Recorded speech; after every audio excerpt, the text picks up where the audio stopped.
Have you ever noticed that when you start losing weight, you look smaller, but you still just hold on to fat in the most stubborn spots like your lower back, and you never really see the physique you wanted? I used to run into the same issue until I learned that most information shared online about calorie deficits was actually keeping me from getting the body I wanted. So in this video, I'm going to show you why I gave up on calorie deficits and why you might want to do the same. But first, I need to show you how to avoid the vicious cycle of losing weight only to end up skinny, fat, and unhappy all over again. When I first started getting into fitness, I lost something like 50 pounds. Sadly, when I got down to about 140-ish pounds, I was still unhappy with how soft and scrawny my body looked. And since I just did an insane fat loss diet to lose weight as fast as I could, I ended up regaining the weight afterwards. And then I'd lose weight again, but this time more tired, hungry, and just burnt out on the whole process. If you've ever regained weight before, you know how painfully embarrassing that can be. You just start doing the mental math to figure out how many more weeks of fat loss it's going to take for you to drop that next 10 pounds you put back on. It's just this cycle of restriction where you become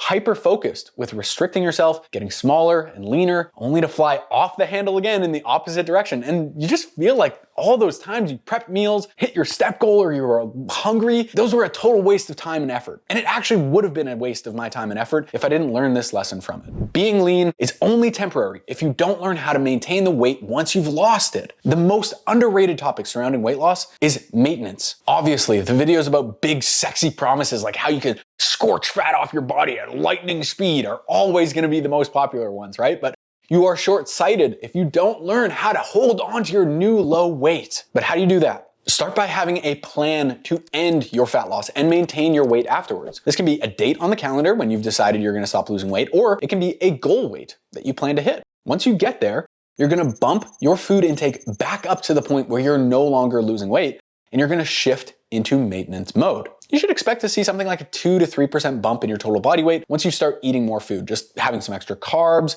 some extra food in your belly, extra fiber, and more seasoning on that will mean that you hold on to a little bit more weight, but don't worry, it is not body fat. As your body soaks up all that extra carbohydrate and water, you might find that you actually look leaner and harder, wink, over the next couple of weeks after you finish the diet. There's no need to gradually increase your food or reverse diet. Just bump your food right back up to where you think your maintenance calories are based on how fast you were losing weight and your previous intake.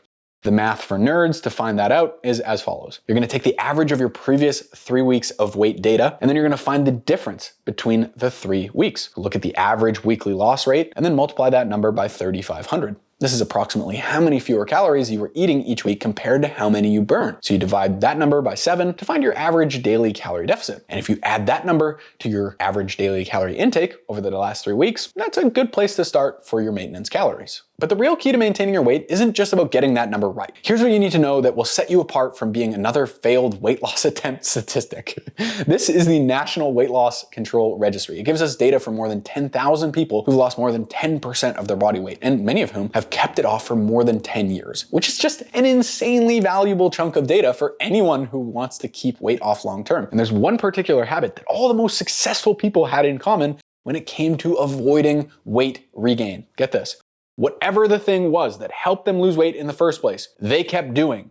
Daily physical activity, eating fruits and vegetables, high protein diet, food logging, weighing yourself. Whatever the habits you built that helped you lose weight in the first place have to stick around, right? Those are the things that are going to help you keep weight off long term. But it'll be so much easier now since you have a lot more wiggle room for your daily calorie intake, what kind of foods you can choose, and more energy to just do it all. And when you continue weighing yourself, you just keep guardrails in place in case your weight continues to climb or it's dropping outside of that 2 to 3% buffer. And after a few weeks or even a month at maintenance, you can really start to ease up on your food choices, start to introduce some more fun foods. But early on, right after you hit your goal, is the most important time to keep things pretty buttoned up. Just eat more of all that really filling, healthy stuff you were eating before. Keep tracking your calories if that's what helped you lose weight. Keep lifting weights, keep going for walks, getting plenty of sleep. But now that you're maintaining, how do you stay motivated to keep up with fitness now that you're not just laser focused on getting the scale to move? What's next? Most people never even ask that question, but they should. Imagine you wanted to dig a really big hole. The bigger the hole, the better shape you're in, and the more you enjoy fitness. Would you just dig 5 feet down and then get out of the hole and push all the dirt back in the hole? Of course not, right? Because when you keep pushing the dirt back in, you never get deeper than 5 feet. And you're just digging the same dirt over and over again, the hole stays small. I'm pretty sure there's some kind of like Buddhist or Hindu belief about people being trapped in the cycle of repeating the same things over and over. Ugh, shit like that completely haunts me. But Of course, for a bigger hole, you'd keep digging deeper and deeper, or you'd widen the hole by digging out to the sides, right? I know it sounds ridiculous, but pushing the same 5 feet of dirt back into the hole over and over is exactly what you're doing when you lose a big chunk of weight, only to say fuck it afterwards and regain it, right? And then a few months or years go by until you reach that critical threshold again where you're unhappy with your body or you have a vacation coming up. I use this example because most guys don't realize that losing weight has a cost. While you're losing weight in a calorie deficit, you'll build less muscle than you could otherwise be building. And since that's the time when you're most likely to be focused on hard weight training, you think that weight training just never really works for you. It's less fun, it's less effective, you build less muscle, and you just don't stick with it because you're always in a deficit while you're training. And so you end up stuck in this awkward, scrawny, skinny fat situation. While you're losing weight, you'll also have less energy to engage in activities you enjoy. So you build this groove where all you know about fitness is losing weight, which is not fun at all. While you're losing weight, you're also not maintaining your weight, right? So you're not living normally. So even if you do end up losing a ton of weight because you're a big dude, you end up gaining it back because you haven't practiced the skills of living at a leaner weight. All you know is diet mode and fuck it mode. And the cycle just repeats itself. You get out of the hole, you push the dirt back in, only to dig it again. Instead, you could be digging deeper and wider, getting in better shape and enjoying it more and more as life goes on, right? But how do you do that? Find longer term goals to work towards that don't exclusively revolve around leanness.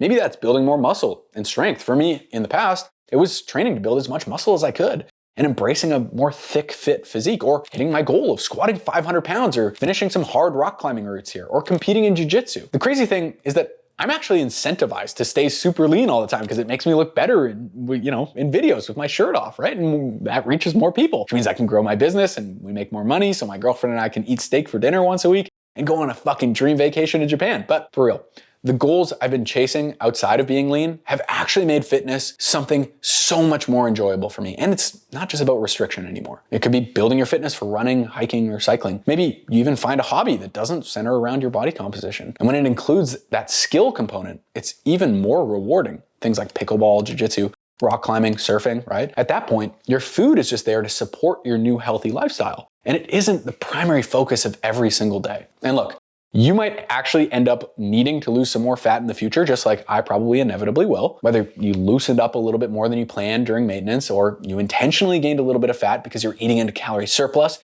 to support as much muscle growth as you could. But the idea here is that losing fat should be a temporary intervention. It is a short-term solution and not something you should be doing over and over again all the time. If it's starting to feel like that, you're doing something wrong. Maintenance should be where you spend at least 90% of your life once you've hit a healthy body fat percentage, which, by the way, doesn't mean you have to see your abs. So when you decide you do want to lose more fat, set an end date to it. Don't let it bleed and drag into half-ass effort for months on end. Get it done, get out. You're not a competitive bodybuilder who's about to step on stage in a week. There's absolutely no reason for you to be restricting yourself for huge chapters of time in your life. You only get one shot at this life. And if you think that cutting out pizza for the rest of your days on this planet is the only way to make this happen, that is an absolute tragedy. And honestly, none of this will really matter if you're making the 3 big weight loss mistakes I see nearly every guy making. Because if you're making those, you'll be spending time and energy trying to lose weight without even digging any dirt. So make sure you watch this video next where I'll show you how to avoid those mistakes so you can finally get your weight back under control.